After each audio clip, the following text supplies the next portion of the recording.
Presta atenção.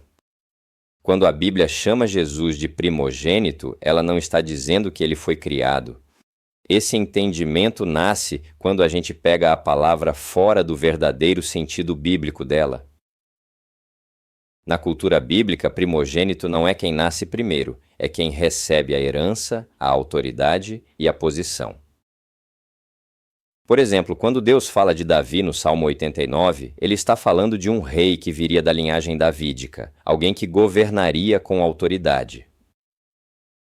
Diz assim o Salmo 89, versículo 27. Também o farei meu primogênito, o mais elevado entre os reis da terra.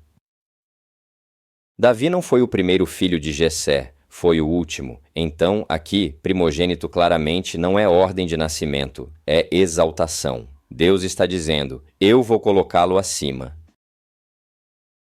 O mesmo acontece quando Deus chama Israel de primogênito lá no Êxodo, no contexto do confronto com Faraó. Ele diz, Israel é meu filho, meu primogênito. Israel não foi a primeira nação da história, mas foi a nação escolhida, separada e colocada em posição de herança. Então, quando Paulo usa essa palavra para Jesus, ele não está inventando um sentido novo. Ele está usando o sentido bíblico clássico. Agora vamos para Colossenses, olhando o argumento de Paulo.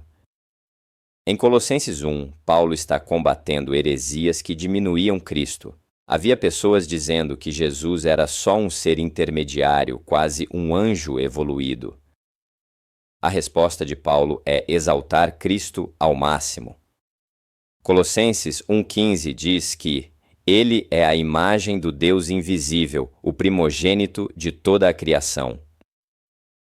Aqui Paulo não para no título. Ele explica o que quer dizer com isso logo em seguida. Porque nele foram criadas todas as coisas, nos céus e na terra. Ou seja, Paulo não deixa espaço para confusão. Ele diz que Jesus não é parte da criação, ele é o agente da criação. E Paulo continua, ele é antes de todas as coisas, e nele tudo subsiste. Isso é preexistência. Paulo está dizendo que antes de qualquer coisa existir, Jesus já era. E mais, tudo continua existindo porque ele sustenta. Agora vamos ouvir o próprio Jesus falando. Em João 8, Jesus está discutindo com os fariseus sobre quem ele é. O clima é tenso. Eles estão questionando sua autoridade, dizendo que ele não poderia ser maior do que Abraão. A resposta de Jesus é direta, sem explicação e sem metáfora. João 8,58. Antes que Abraão existisse, eu sou. Jesus não diz, eu fui criado antes de Abraão, nem eu vim depois. Ele usa o mesmo nome que Deus revelou a Moisés em Êxodo 3,14. E os fariseus entenderam perfeitamente o que ele estava dizendo, porque no versículo seguinte eles pegam pedras para matá-lo. Não foi confusão, foi acusação de blasfêmia, porque ele estava se identificando como o Deus eterno.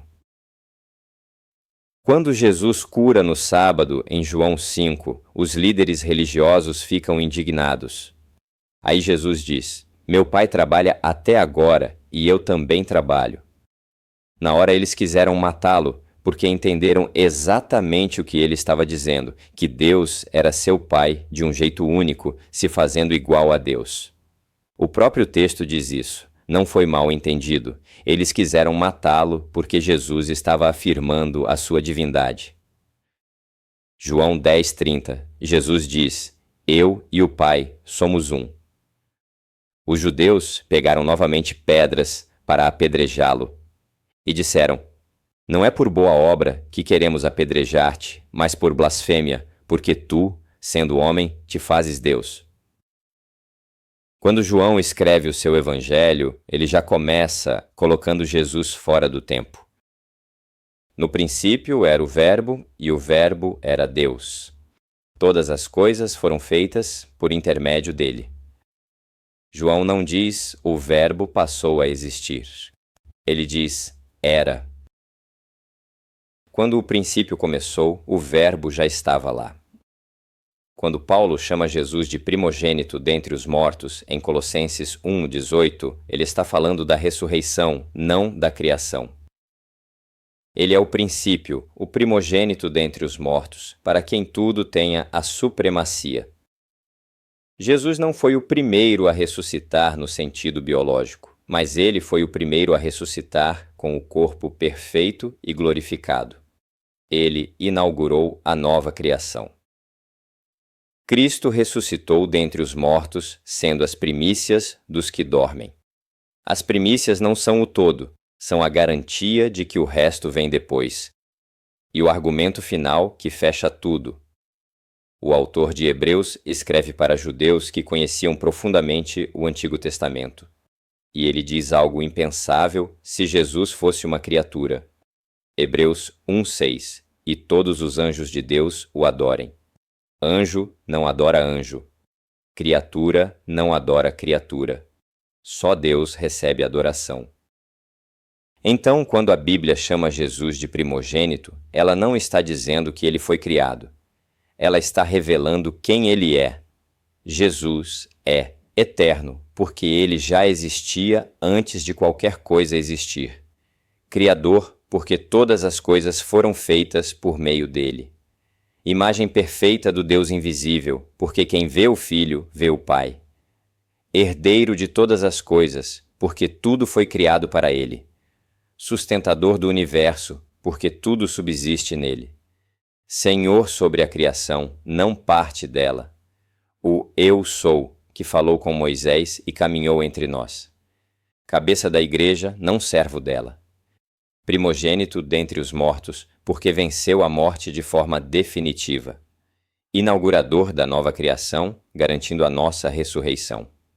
E digno de adoração, porque até os anjos se prostram diante dele.